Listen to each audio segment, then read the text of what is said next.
Welcome back to Brashenomics. Oh, you know, I get happy sometimes when my dear friend Paul Kocharhook joins us. How you doing, Paul? I'm great today. Good. You know, Paul owns Pathway Design and Construction, and the certifications you have impress me because it's not just construction. I mean, you make sure people are happy and healthy. Well, I don't know how happy you can make them, but you make sure at least they're healthy in their home, as an American Lung Association Master Home Environmentalist, and really focusing on environmentally friendly building, which I think it's different and it's cool.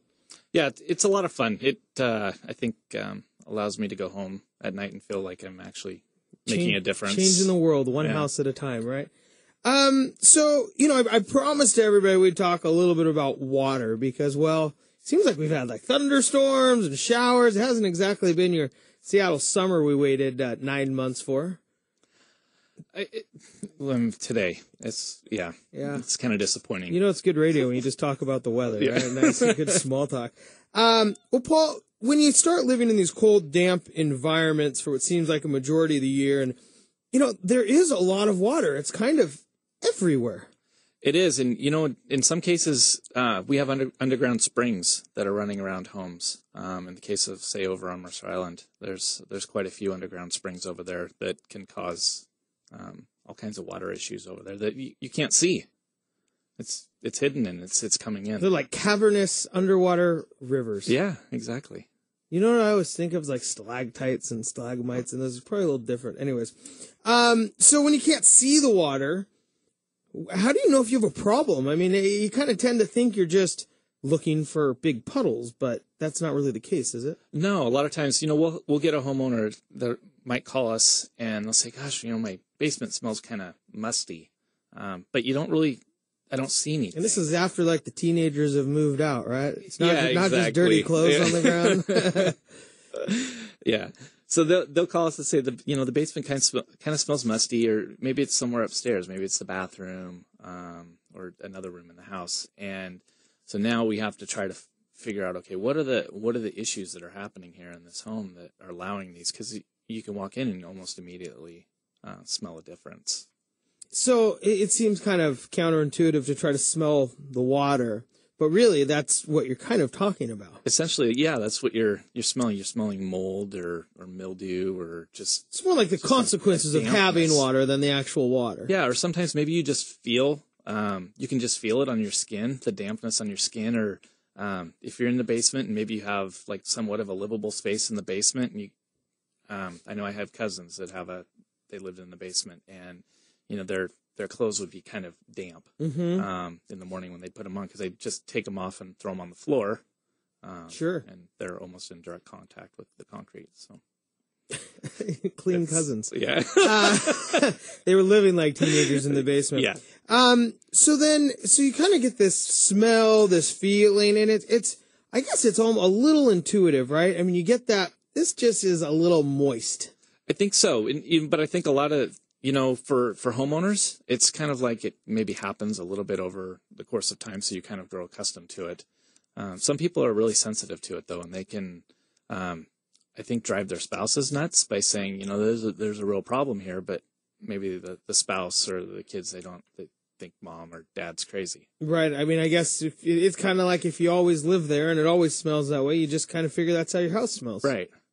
Yeah, and like you live in if it's an older home, you're definitely gonna have that smell sometime, I would think. Yeah, I guess, especially if there's water in there. Yeah. So what are some things you can look at too? I mean, the smell, that feel is certainly one of them, but are there things you could visually look at to kind of confirm it's not dirty clothes? Yeah, you can start looking at maybe around your windows. Are you starting to see paint bubble? Are you seeing mold growing in your bathroom, or maybe growing in some obscure corner of the basement? And when you say mold, I mean, this is just kind of those black dots. Just a black, yeah, exactly. And it may not look like anything, or maybe it's just some discoloration in your paint. You know, white paint has a tendency to kind of maybe get brownish in color. And you know, but you might not think anything of it right at the moment. Yeah, I mean, I guess if you don't know it's mold too. I mean, that's probably something a lot of people don't think, oh, that's what mold looks like. Most people think mold is maybe white with that little dot that you get on your bread when you keep it too long. Yeah, exactly. And mold can grow in, beautiful colors. It really can. It grows in just a multitude of colors. I've seen pictures of mold that it almost looks like a piece of art on the wall. It's beautiful, but it's beautiful mold. I'll tell you, that is something we have never covered before. So mold on the walls is one of them. What else? What are some other ways that you notice water, see water? Yeah. So, maybe some homes who have, maybe aluminum windows, you're going to start seeing condensation on the windows. You might, this happens a lot in apartments that have older, and they just have poor ventilation in them. And the thermal break is what's actually causing the problem on the windows. So maybe it's now What's time. What's a thermal break? So thermal break is creating a break between the outside air and the inside air. So warmer air and colder air. The thermal break actually allows there not to be as much of a temperature difference that's noticed in the wall. So it's just that sweat that it kind of goes on your window, kind of similar to your cold water glass in the air. That exactly. Yep, that's it. And so that would just mean you're accumulating moisture in your house. Yep. And so now how do you get rid of that moisture, right? So that's one of the big things is you're getting moisture into your house, but now are there things that are going wrong that are reasons why that the water's staying there? Maybe it's that you have too many family members in your home, so you got to kick a few out. So we're all putting off moisture. Sure. And maybe it's potentially the way that we cook.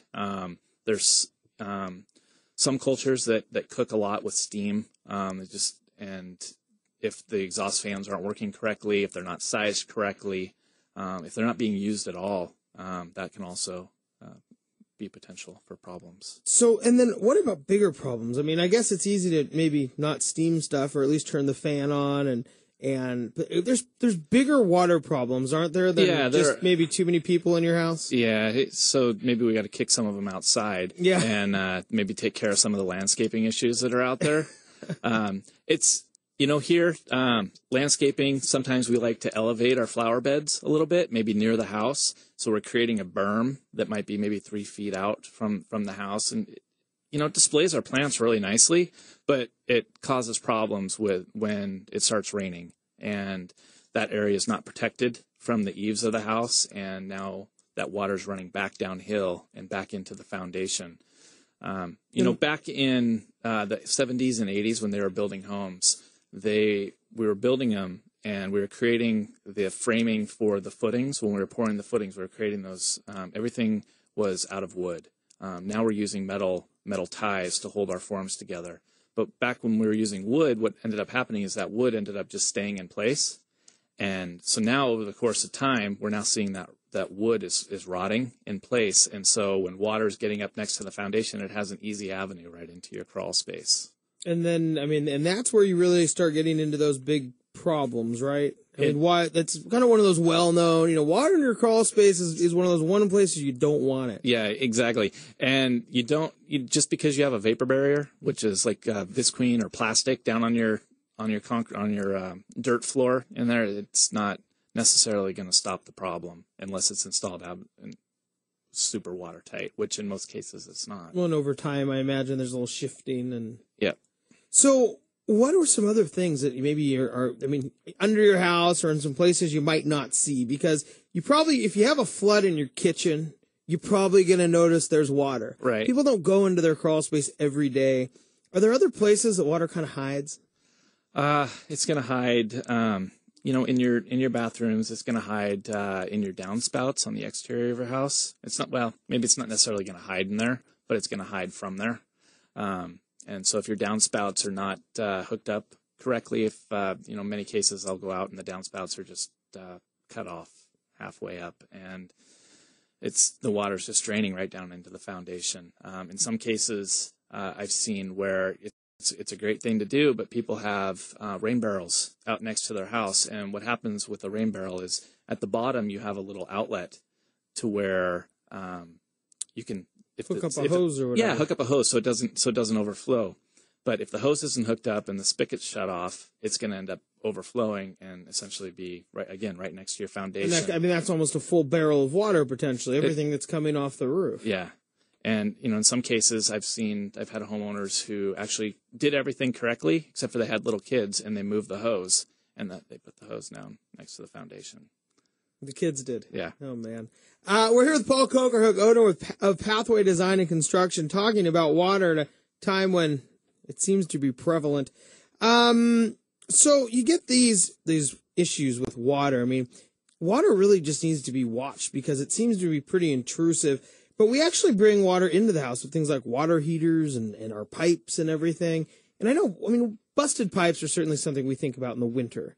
But are there issues in the summer that bring water damage? Oh, yeah. So a case, I had a job up north recently. Everything on this home, when I went out and looked at it, the homeowner, I went there to look at a deck, and the homeowner said, oh, by the way, I was cleaning downstairs and I found mushrooms growing in my basement. It's like, well, that's not typical, right? Unless you're trying to grow mushrooms. Right. But she didn't look like that kind of lady. So that's teenagers again.